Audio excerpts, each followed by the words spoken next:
Então, irmãos, quando isto acontece conosco, o amor de Deus flui através de nós. E quando o amor de Deus flui através de nós, nós passamos a nos preocupar com o nosso próximo. Eu já disse isso. Então, todos que tiveram uma experiência com o amor de Deus, amam o seu próximo. Mas hoje, agora, Deus quer te levar num nível mais elevado. Porque amar o irmão aí do lado não é difícil, não. É difícil amar o irmão? Eu quero dizer uma coisa para você. Eu ponho a mão na Bíblia, eu falo em nome da Trindade, né? Eu amo todas as pessoas desta igreja. Eu não tenho dificuldade de orar, de tomar ceia com você, não. Não tenho dificuldade, eu amo todos vocês. Né?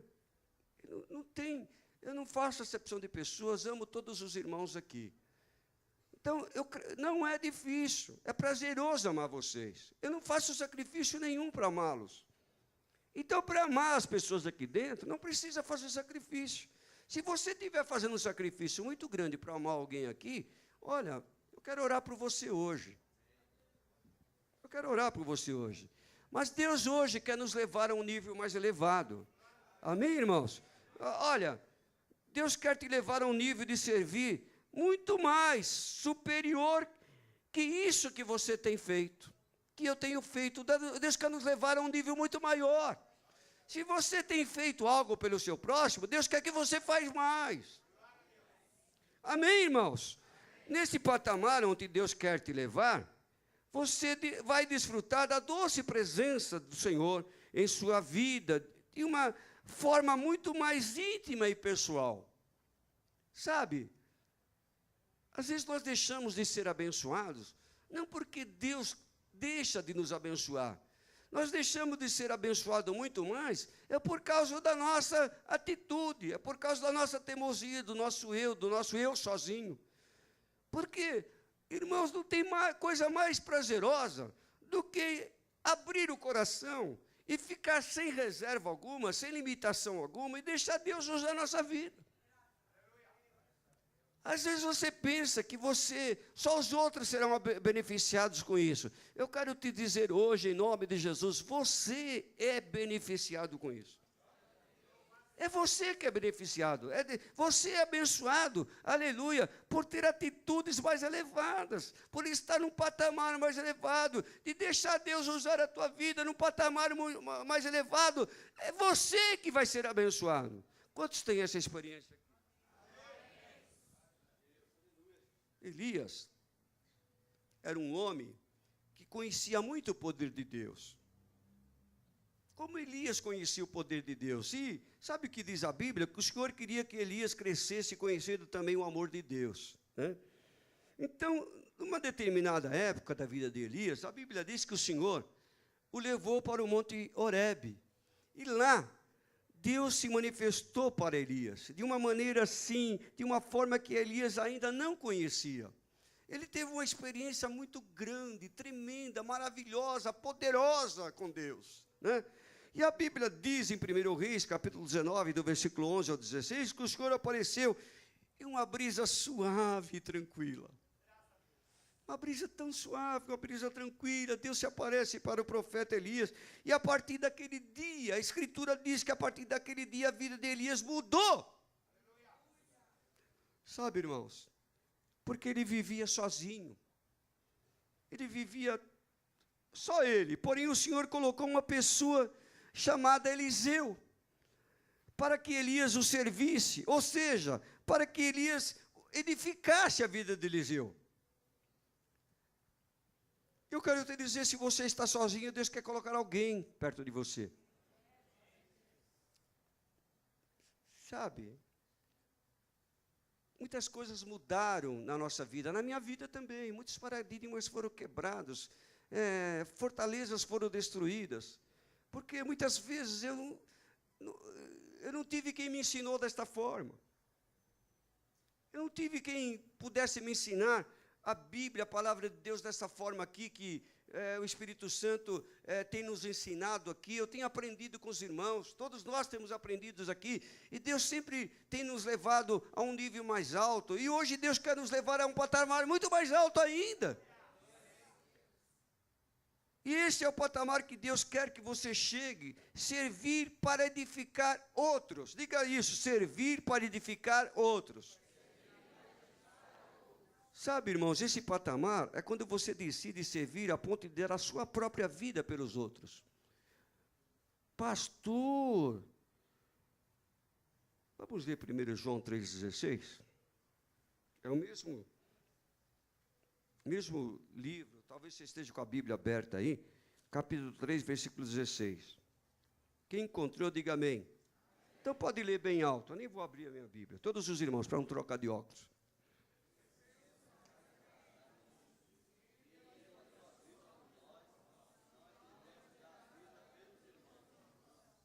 Como é que é o negócio aí?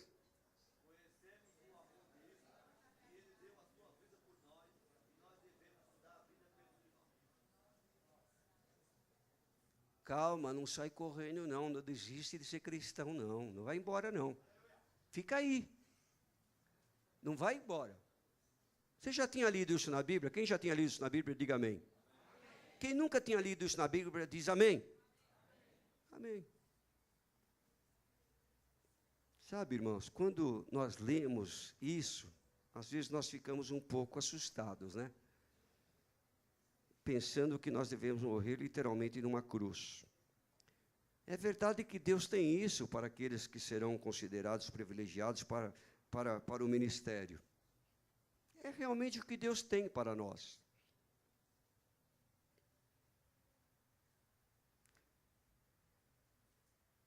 Mas para a maioria das pessoas, esse ministério está oculto. Eu gosto daqueles versículos que só promete bênçãos para a minha vida, né? Que Deus vai me prosperar, vai me abençoar. Se o ministério de dar literalmente sua vida pelos outros são só para alguns privilegiados, o que sobra para o restante? Eu pergunto para você, o que sobra para o restante? Sobra, sabe o quê? O viver para edificar os outros, e neste caso, todos nós fomos chamados para isso. Isso é servir. Quem está entendendo o que eu estou dizendo? Levante a mão. Isso é servir. Então eu vou ser mais claro, eu tenho umas mãos que não levantaram. Não tem outra opção. A Bíblia não dá outra saída. Este é o amor de Deus. Quantos aqui são semelhantes a Deus? Quantos aqui se parecem com Jesus? Quantos aqui entendem o ID de Jesus, o chamado, o propósito, a escolha, e aí por diante? Acho que todos nós. Mas eu pergunto a você, quem quer pagar o preço? Quem quer pagar o preço? Vocês querem ver eu ficar doente, irmãos? Eu fico doente, irmãos. Sabe, eu falo, Jesus, eu tenho compartilhado com alguns irmãos isso.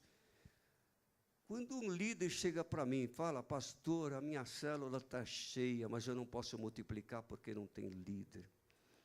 Eu falo, Jesus, os irmãos não entenderam nada, Senhor, abre o coração deles. Senhor, trabalha. Aliás, nós estamos jejuando mais 21 dias para Deus trabalhar no teu coração, para você deixar Deus usar você.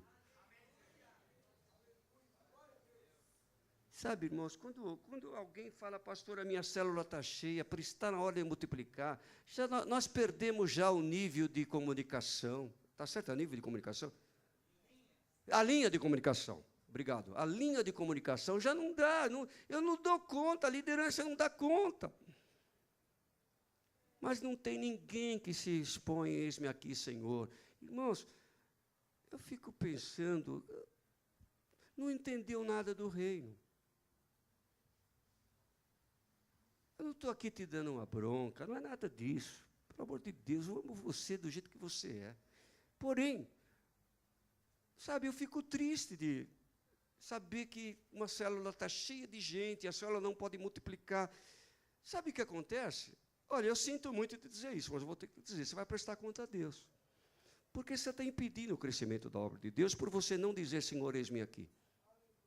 E não adianta trocar de igreja, não. Porque se você ficar lá no meio da multidão, sem fazer nada, você vai prestar conta da mesma coisa. Não tem como fugir da prestação de contas. Você chegar lá diante de Deus, Senhor, o que você tem feito? Eu tenho vergonha, irmãos. E eu ainda vou te dizer uma coisa. Esses dias eu estava falando para minha esposa, e também falei, só não vou falar para os irmãos aqui, a primeira coisa que eu faria. Mas eu compartilho com a minha esposa e com os irmãos. Mas eu posso até falar. Quem já ouviu falar da máquina do tempo aqui? Só em filme, né? Porque essa máquina não existe. Existe? Máquina do tempo? Ou se existir, me fala onde tem. Se alguém chegasse para mim, Jonas, tem uma máquina do tempo aí, e você pode entrar nessa máquina do tempo e voltar 20 anos.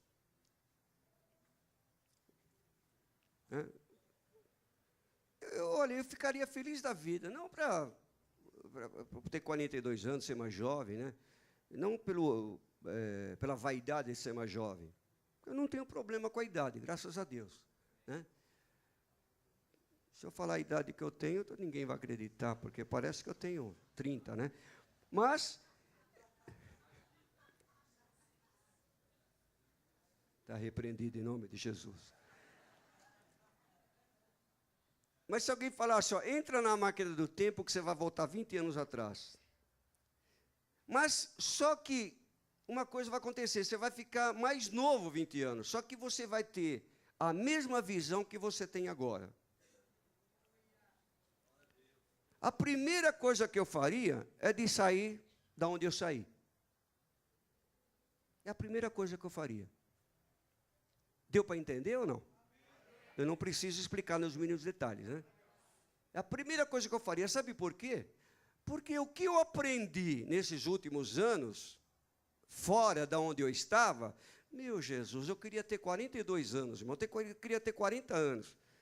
Mas Deus tem falado ao meu coração e confirmou nesta manhã que eu sou Moisés que tirei vocês para vocês avançar. Deus falou comigo isso hoje. E sabe o que Deus falou? Eu fiquei muito conhecido, não para a minha vaidade também, mas que eu vou ficar muito conhecido nesta região toda, por uma igreja que avança, uma igreja que tem cura divina, uma igreja que tem poder de Deus. Oh, e o nome de Jesus será glorificado por isso. Mas tem uma coisa, deixa Deus usar a tua vida.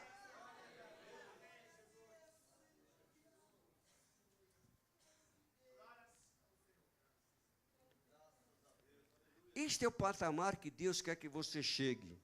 Servir para edificar outros. Diga isso, servir para edificar outros.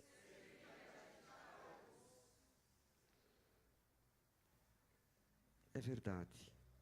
É verdade que Deus tem isso para aqueles que serão considerados privilegiados para tal ministério. No entanto, para a maioria, esse ministério não existe. Olha, aí você pergunta, pastor, como é que eu devo, como eu faço isso? Quantas vezes eu vejo pessoas tentando servir alguém, e serve, investe a sua vida 1 ano, 2 anos, 3, né? Investe a sua vida, e você está esperando um retorno para o reino de Deus, para a obra de Deus. E depois de 2, 3 anos ali investindo a vida naquela pessoa, a pessoa não cresce, a pessoa não avança, a pessoa não tem interesse. Deus vai cobrar isso de você. Eu sou obrigado a te dizer isso. Deus vai cobrar isso de você.